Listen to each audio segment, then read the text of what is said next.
Hello students. Today I'll start off the chapter Fundamental Unit of Life. Before going into the chapter, let me ask you one question.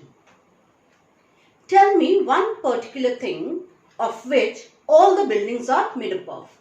Be it your home, apartment, hospital building, police station, cinema halls, shopping complexes, etc. Your obvious answer would be bricks. Yes, bricks are the structural or fundamental unit of all the buildings. Similarly, if I ask you, tell me one particular thing of which all the life forms, all living organisms are made up of, your answer would be yes, cells. Cells are the fundamental unit of life. Because all the organisms are made up of cells. They are hence called the structural and functional unit of life. Structural because they make up all the structures of the living organisms, and functional because all the functions that we say an organism is performing, an organ system is performing, an organ is performing, a tissue is performing, is actually performed by the cells. Let me give you an example. Suppose if I pick up this pen, what would you say? Palma picked up the pen. A little deeper if you go, my hand picked up the pen. A little deeper, the tissues of my hand picked up the pen. But it is actually the contraction of the cells of my hand that made it possible to pick up the pen. So the function is done by the cells, not the tissues, not the organ system. So the cells are the functional unit of life. Now these cells remain to be undiscovered for a long period of time because they are so small that they cannot be seen by our naked eye. It is the invention of the microscope that led to the discovery of the cells. Actually, Robert Hooke in 1665 had invented his own microscope, and he was observing various things through that microscope. And accidentally, he came across a thin slice of cork.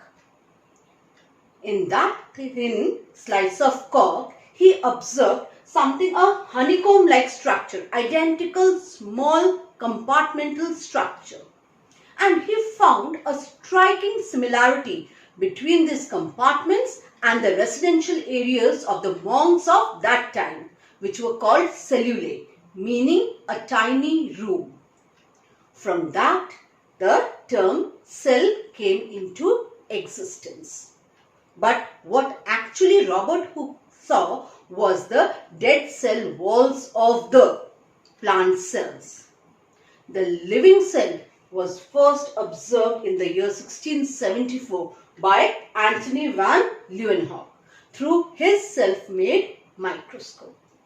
Now, as the microscope became advanced, even we came to know more and more about the cells. The most common type of microscope that we use today are the compound microscope and electron microscope. Though very many other types of microscopes are available which help us to see various types of cells and organs and other organ tissues through them in great details. So next I am going to discuss about the microscope.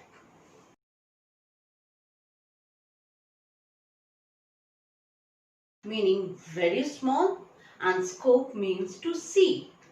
Thus, microscope is an instrument which is used to see very small objects which can otherwise not be seen by our naked eyes. Now, microscopes are of various types, but the most common one are the light compound microscope and the electron microscope. Let us see the light compound microscope first. The term light here signifies that This microscope uses a beam of light like your sunlight or artificial light like bulbs and tubes as a source of illumination of the object. Because without illumination we cannot see anything. Naturally, the object which we will be seeing under microscope needs to be illuminated. And in light compound microscope, that illumination is done with the help of light rays. The compound word here signifies that there are two lenses in a series which are used to magnify the object. Similarly, in electron microscope, a beam of electron is used to illuminate the object. The light compound microscope is the most common type we use in our laboratory and gives us the magnification of, say, maximum 2000 times.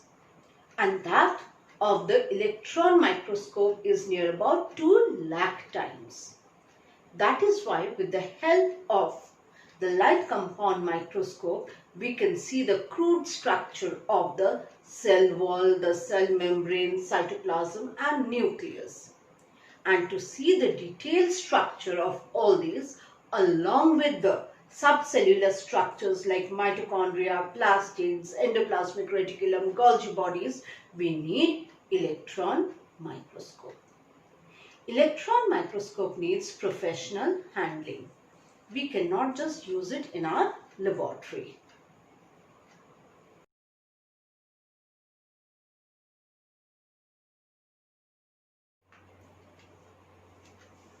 Let us now discuss about the parts of a light compound microscope. The parts of a light compound microscope can be categorized into two types: the optical parts and the mechanical parts. The mechanical parts comprises of, say, the stage, the base, arm, nose piece, body tube, etc., which holds the optical parts in their place. It is the optical parts which basically bring about the magnification. So, let us see this in details. This is a light compound microscope.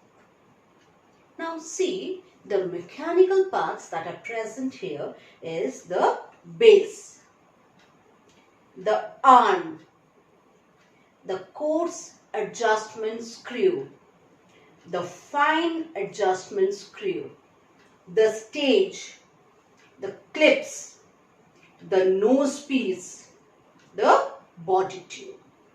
See student, the coarse adjustment and the fine adjustment screw help to focus onto the object. The stage holds the slide which has the object which is needed to be observed under the microscope. Now, the optical part consists of the mirror, the condenser and the lenses. The mirror reflects the light onto the stage. There are two types of mirrors used in the light compound microscope. One is the plane mirror, the other is the concave mirror. The plane mirror is used when we use a natural source of light, like sun, and the concave mirror is used for artificial source of light. So these mirrors are reflecting the light onto the surface of the stage, but they are needed to be condensed at a particular point over the object, and that is done by the condenser. Now, the magnification is actually brought about the two lenses that act in a series. The lens which is near the object is known as objective, and the one which is near the eye is known as eyepiece. Now see students, we have slot for three types of lenses onto the nose piece. One lens or one objective is called 10x or low power objective. It can bring about a magnification of 10 times. The second is the high power or 40x, which brings about the magnification of 40 times. And the third one, which is known as oil immersion lens, which can bring about a magnification of 100 times. Now, the eyepiece has a maximum magnification of 20 times or 20x. So, the maximum magnification of objective is 100x and that of the eyepiece is 20x. Multiply it, 20 into 100, that is 2000 times, which is the maximum magnification of light compound microscope.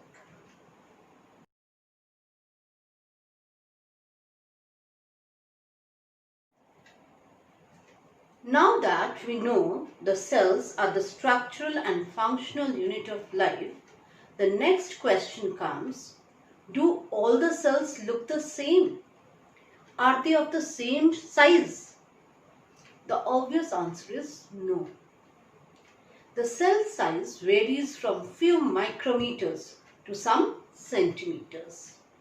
The smallest cell known is of that PPLO, that is pleuropneumonia-like organisms, of few micrometers. And the largest cell, the ostrich egg, which is about 12 to 18 centimeter in size. The shape of the cell also varies, diversely. Like they are biconcave disc-like structures in RBC to straight thread-like structures in neurons, of no shape in WBC, and so on. Now, next comes the question, can we see just a piece of, say, tissue or cell directly under microscope? The cells or the tissues which we see under microscope needs to be prepared in some way so that they are very thin and they are properly designed to be viewed under microscope. If such a preparation is for a short duration of time, we say it to be a temporary mount. And if we can keep that mount for a longer period of time so that they can be observed later on, we call it a permanent mount. Here we will see how to make a temporary mount of an animal cell or a plant cell. Let us begin with plant cell first. To see the plant cells under microscope, we'll take a specimen, say an onion, and we'll take out a peel from the onion.